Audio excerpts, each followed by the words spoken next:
This is Macro Analytics, delivering frank conversations on global macroeconomics and market analysis, outside the mainstream, featuring discussions and debates between Gordon T. Long, publisher and editor of GordonTLong.com, and his guests. The content of this discussion is strictly the opinion of the participants. It is in no way a solicitation for business, nor is it to be considered investment advice of any sort. Always consult a registered investment advisor before making any investment decision. These discussions are extremely hard-hitting and terribly frank, and parental discretion is advised. Now, on to the show. Good morning. I'm Gord Long with GordonTLong.com, and I have with me this morning Ty Andros. Ty is the president of TraderView, publisher of the TEDBits website, writer and editor of his well-recognized newsletter, also called TEDBits. Good morning, Ty, and welcome back again to Macro Analytics. Thank you for having me. Ty, it's always great to have you. The month goes by very, very quickly. I want to jump right in so that we're not short of time this morning because there's a lot of things I'd like to cover off in recapping 2012. We've had now over 20 sessions this year. Each of these sessions, 25 to 40 slides. So we're talking 500 to 800 slides and 8 to 10 hours of viewing. So it's daunting to figure out what were the key highlights and messages. But I did distill it down, and I think it's important that we touch on these to reinforce as we get ready for 2013, the core issues that we've identified and I think covered off very, very in great detail. And I have up here now in front of us a quote from Ludwig von Mises that lays bare the many shows. And shown on the right here is the shows where we specifically talk to what I've referred to as monetary malpractice and how it's a combination and how integrated monetary issues are with a lot of the moral issues listed here, from misinformation and gets into mispricing, malinvestments, which leads us to why we have such dysfunctional markets. But it all starts with sound money, and without sound money, you end up with many, many problems. Ty, do you want to help us in defining what you see sound money to be and the importance of it? Well, Gord, as you know, I'm an Austrian economist, and this is history repeating itself. And we're in a financial system and currency extinction event. And these things are just like night and day. And every time this experiment has been tried in history, it's ended in the death of the monetary and financial system that you're looking at. And there is no avoiding the ultimate fate. It's just like you and I can't escape dying someday. This is equally as certain. You know, these things go in waves. They've happened hundreds of times, but basically it's a credit cycle followed by a bust when there's not enough solvency or income generating ability to service your debts. And this time is no different. And as wealth creation dies under the hands of socialists in power and something for nothing societies, that we go through this cycle, and then people, it's kind of like it is a battle between Mother Nature and Darwin versus the most powerful people in the world, which are the people in the central governments and their central bankers and their banking system. And this is no different than any time before, except that it's geometrically bigger than any other previous episode. Ty, our world, as you point out, has seen this time and time again. And there's never been an empire that lasted long if it moved from sound money. And matter of fact, the commonality of all the empires collapsing has been that whether they were clipping gold coins in the Roman time, but they moved from it, and they extended themselves in such a way that they were consuming more than they were producing. They were in fact debasing their currency as a way of living beyond their means. And what it leads to is you end up creating credit, you get debt saturation, and then therefore the increase in the productive means can't support the payments on the debt. And that's exactly what we have right now, without question. And so it causes you to have to change how you're approaching your life and how you approach preserving and building wealth. And right now there is going to be a sea change, and I believe 80% of the world's wealth are going to flow to the 20% that have prepared themselves properly. And I may be overstating it. Maybe 90% of the wealth goes to 10, because we're really on a Keynesian binge. And,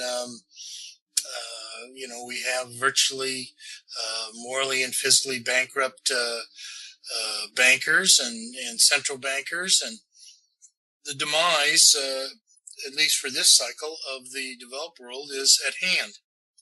And it's a kabuki dance. As you well know, things don't go in a straight line. There's human emotions, and they go from optimism to pessimism to optimism and pessimism. That, puts together those ups and downs you see, but we're in a secular depression, and the depression won't end until certain structural things are corrected. And, we can see that we live in something for nothing societies, and people have forgotten to work and how to be self-sufficient, and they believe they are, when they're born, they're entitled to health care and food and, whatever it is they need to survive. And that's just not the way it works. Okay. And it's never worked that way in history. And it's, even though we have very powerful people saying that it can be done that way, I defy you to find me an instance that it proved true.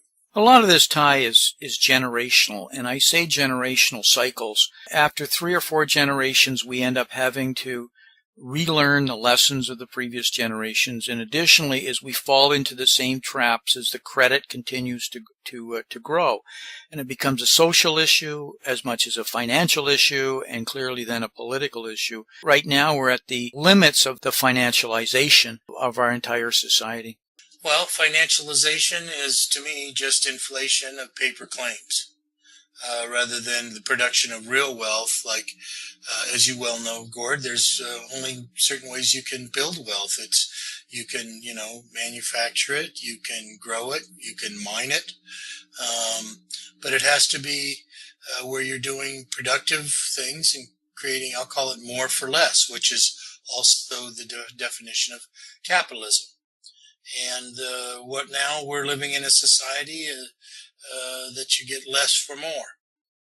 And it's less for more because every day your balance, the cash you're being paid in or save is getting, may stay the same in the bank or actually increase in numerical or nominal value. But at the same time, every year it buys less. And it's why the middle class has been hollowed out. Their pay may have gone up, 3-4% per year for 30 years. But the debasement of the purchasing power may have been, double that amount and compounded annually.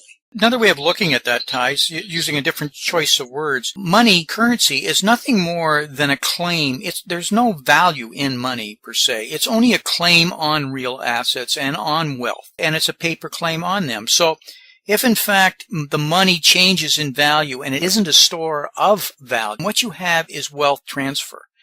And so whether you want to call it debasement, what you have is your wealth being moved from your hands after having earned it, or whoever's, into other hands. And there's a loser and there's a recipient. And I think what everybody just thinks is that there are no recipients when you have this massive wealth transfer associated with devaluations of currencies. Well, people think they're holding money in their pocket, and they're not. They're IOUs, and they're IOUs of counterparties, and in this case, junk bonds. They're printed endlessly, will continue to be printed endlessly. As you know, this is a battle between King Kong and Godzilla. And King Kong is Mother Nature and Darwin and the survival of the fittest. And Godzilla is Barack Obama and all of the people that run the Western banking systems. And they believe themselves to be God, and they think they can alter the laws of nature. And they may win a battle or two, but they've never won the war. Ty, can I ask you to define money? I'd really like that. and I'm going to define both types of money. Money is a medium of exchange, a store of value, a measure of value, a standard of value, no one else's liability, and it moves purchasing power through time and space. And and of course, that's the description of a reserve-backed currency. And today, money doesn't have these functions.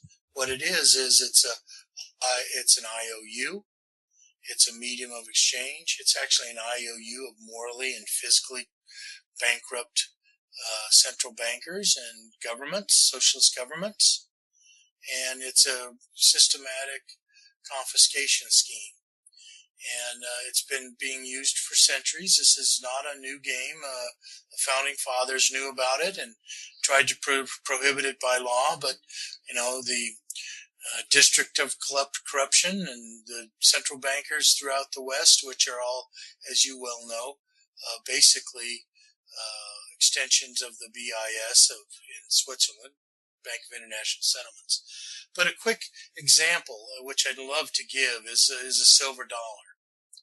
And I'm 57, and when I was 10 years old, we actually had semi-sound money. I could take $1 to the bank and get a silver dollar. And I could take a silver dollar or paper dollar, and I could buy 4 or 5 gallons of gas or 4 or 5 loaves of bread with the paper or the silver dollar. Fast forward to today, the silver dollars buy 10 gallons of gas and 10 loaves of bread, and the paper dollar from back then buys 1/3 of a loaf or 1/3 of a gallon. And that's why our parents and grandparents could get paid and save their money in a bank and earn 3% interest, and 30 years later be able to retire comfortably. Because real money is slightly deflationary. It buys a little bit more. So not only are you getting the interest, you're getting an addition of purchasing power. Whereas the money that we have today is fake money. And of course, they don't teach these things in the schools because this is how elites prey upon, I'll call it modern day serfs, as Hayek called it. It's the road to serfdom, and we've been turned back into a serf society. All of the Austrians consider inflation nothing more than a stealth tax, and that's in fact what you have with inflation. And your example of gold is so true. And to bring it home, you went back a generation with your grandfather. Let me take it back to the Roman times. In Rome, 1 ounce of gold would have bought you the finest toga you could buy, the finest hat you could have bought at the time. I don't know what they called a hat back then, Ty. You memory baby better than mine. And a beautiful sash. Today, 1 ounce of gold will buy you the finest suit that you're going to buy, a great hat if you choose to have one, and a fine belt with it. Basically, close enough here to show you that there is no inflation in here. It's a store of value. The only thing that inflates is, in fact, paper money. We're at the end of it. It's why we have societal unrest right now. As Keynes said, or it may have been Vladimir Lenin, debauch the currency and debauch the society. And of course, we're right there. We have some charts here from Shadow Stats that I think really support your conclusions. John Williams just does fabulous work. I can't recommend him more highly.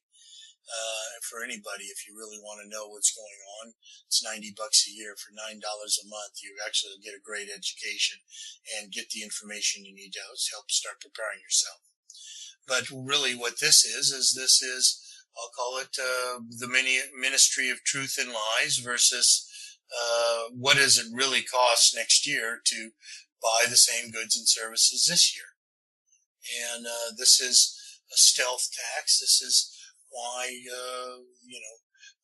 whereas middle class incomes may have risen at that 2 or 3% rate over 50 years, they've actually been losing money on an equal or greater compound annual basis.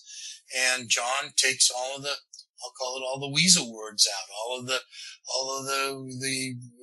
fixing of the numbers, and this is how politicians have to hide their malpractice of what they're supposed to do, because politicians are actually supposed to be our representatives, not our lords. And of course, this we're not there right now. And in fact, we're entering the end game, as you well know, Gord. Our freedoms are being taken away faster than you can count. I mean, just literally daily, hundreds of freedoms are taken away. And it's because these people are, would be masters, and they're working towards that. And, but look at the difference in the spread between here, Gord. We have reported inflation at 2%, and reality, as you call it, a little bit over 10. So you're basically losing 8% of your purchasing power compounded annually. So over, if you use the rule of 72, about 7 years. So every 7 years, all the money you put in the bank, the purchasing power is cut in half, and then it starts again. See, when you move off sound money, what starts off as a little problem becomes a bigger problem, and then you got to distort things more. You got to move things around, massage them, and that's clearly what John has really been able to show, as they've continuously had to change how they defined inflation, and he's went right back to how it was done at one time, correctly or incorrectly, and said from there to now, what are the deltas, and compare. And you can see that, if you would, the lies have had to get bigger and bigger, and therefore the distortions have got bigger. And those distortions aren't just inflation. They get into the rate of growth, they get into everything else, and then it leads to dysfunctional markets, which we're clearly at. And matter of fact, it leads to, more importantly maybe, malinvestment. Terribly bad, poorly thought out investments. We're in a real estate depression, as you well know,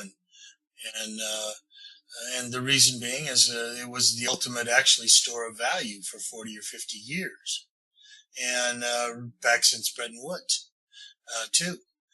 And so even though they would report one inflation rate, that building would reprice to reflect the lost purchasing power of what it was denominated in. And it just was a bubble that went too far. And now it's going back to its real value. And we're looking for that to rotate to all asset classes until these distortions and this leverage failing. And of course, there's two forms of leverage. There's the borrowing leverage from a bank, and then the leverage of the printing press, because the dollar is an IOU as well. It's a type of credit, as you well know. And that's you can only grow a bubble so far, and then you pop it, and then it overshoots on the downside. But unfortunately, the synchronized nature of the world right here is going to create chaos like it's inconceivable to you and I. Although we can see glimpses of it in Greece and Spain and Italy, and it's coming to the United States. It just is. These illusions die hard because the people in charge fight so hard to create them and preserve them. Ty, we've spent a fair bit of time in the shows going through and showing how, amongst many of these issues of falsehoods, if you would, how our growth itself, economic growth, is terribly flawed in how it's being reported. And whether you're talking about hedonics, substitutions, whether you what I refer to as unidirectional inflation, and I won't go on, but I know that you brought to light something that nobody else has pointed out, something called imputations. And I think would bring home to our listeners and those that aren't familiar with it, just the magnitude of the distortions that are going on now and being represented as growth. Gord, they talk about debt to GDP ratios, and as we just showed and saw that CPI has been faked for years. Part of what they're looking to fix the physical cliff right now is to change the cost of living formula for Social Security. And what a laugh. And that's hedonics, as you well know. But imputations are phantom income. It's transactions that never took place and are booked as economic growth. And some examples of that, but it's very consistent. It runs about 15% a year. And so you can take the headline GDP number and take 15% off it, and it really gives you what you should be looking at as the real GDP. And in these cases, let's just give you some examples. Let's look at financial services there. And what that is showing you is, we all have free checking accounts. And so what they do is they say that that's worth $100 a month, and there's 100 million checking accounts. And so that is just economic activity, even though no one paid for anything. Or let's say that you fully own your home, and you could rent it out for $2,200 a month. Even though you don't pay rent or rent it out to anybody, they call that $2,200 worth of GDP. And, it's just, and as you can see, that's the biggest line we are looking at there. But it's phantom growth.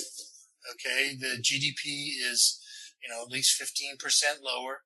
You add the misstated inflation. That means that it's going down another, what did we see on that chart? About 8%. So growth is about, the size of the economy is about 15% smaller.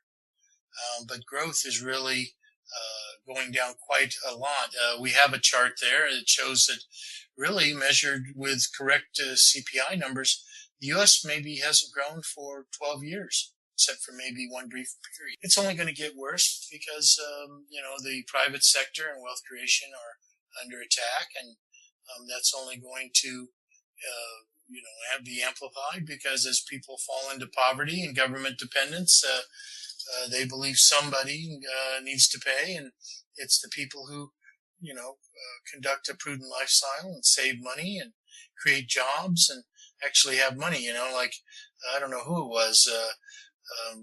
Somebody asked, I think it was Jesse James, why do you rob banks? And he goes, well, that's where the money is.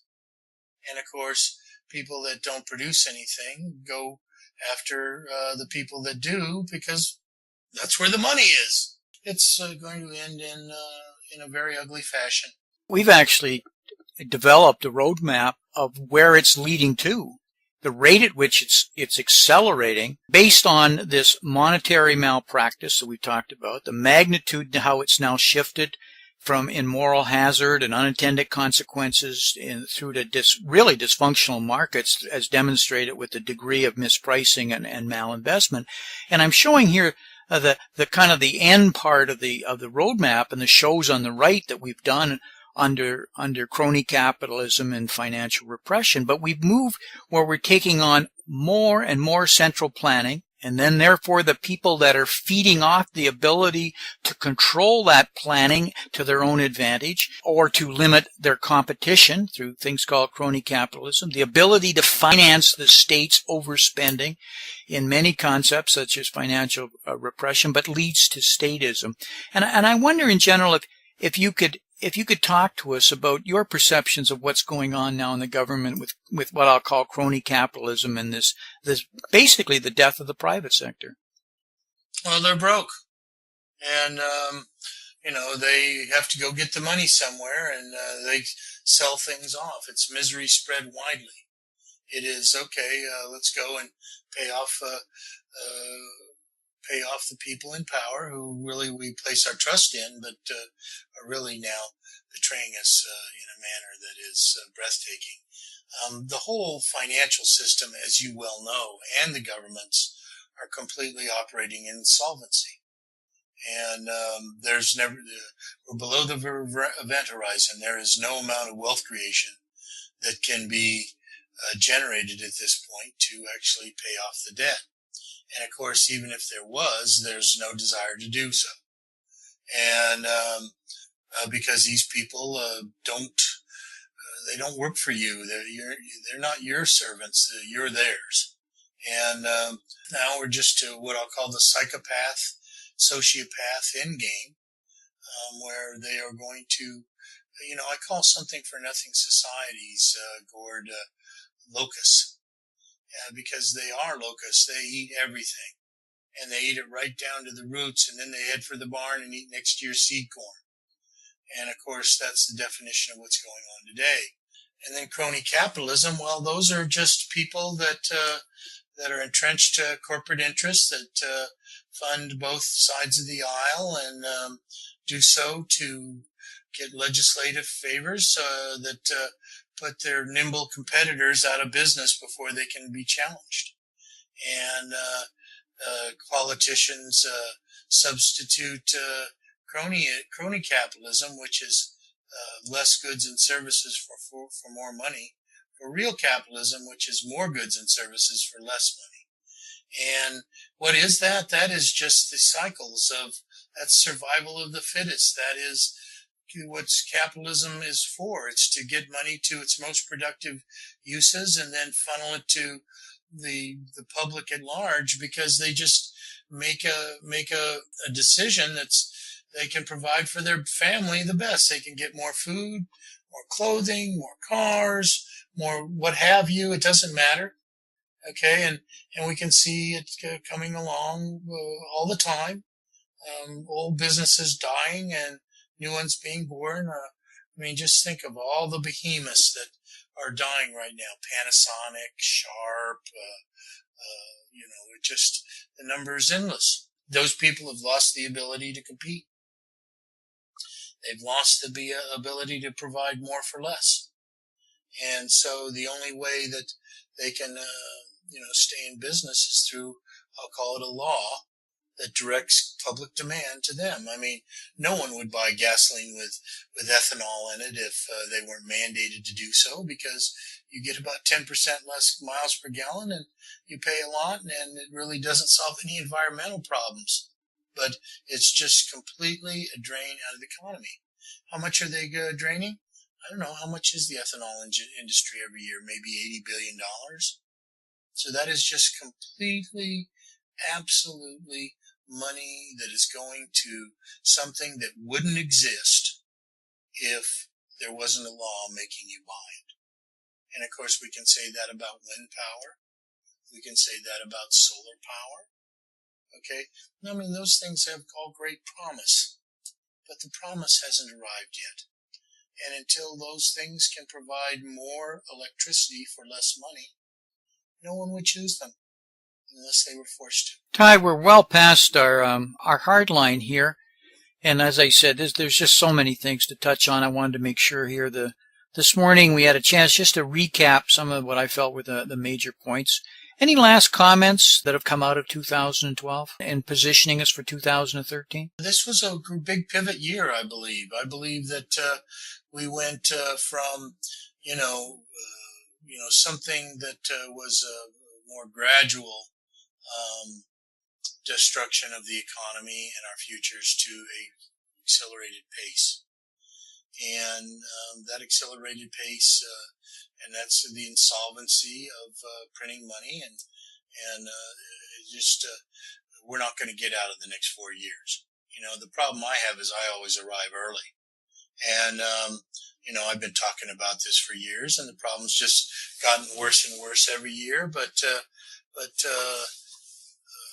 we've now had another election, and of course the guy who provided more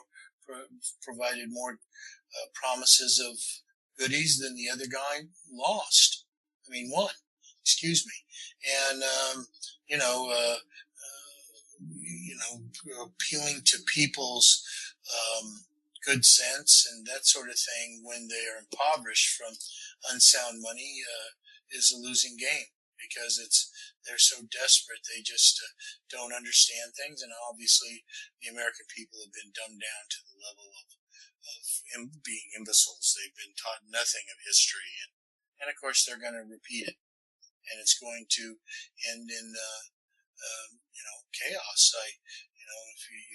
We're all going to be living in gated communities, and the people that these IOUs have been given to are going to be very angry when they realize that they're never going to get paid. So we're really going to see an acceleration of it going forward, and it's I'm going to say one last word, and that it's the greatest opportunity in history. But if you don't pay it from applying Austrian economics, you are going down with the ship. And I'll make a prediction right now that the baby boomers are not going to get out of the markets with their stock wealth, with their real estate wealth, and their bond wealth. And of course, that slip of the tongue was intentional. And there just is, those promises to pay are all financial ones, and there's really nothing behind them but hot air. And so, as they print more and more money to fill in for the lost real growth and real production, the society will get more desperate, and more grasping, and more searching for finding the place where the money is, since they're not getting to it now.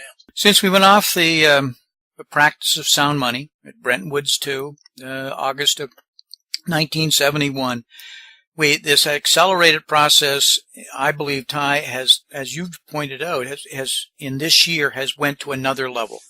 And we started a few years ago because things were too big to fail, and that was the degree of margin, the degree of leverage that was being used was hiding the amount of insolvencies. And so many companies that should be failing, that in fact are insolvent, are being held alive as we effectively kick the can down the road. And the highlight to me this year, and we'll go down the history books, is we had the United States formally go to what we call QE3, but unlimited, no limit, and even in terms of duration, of which we're going to do print money.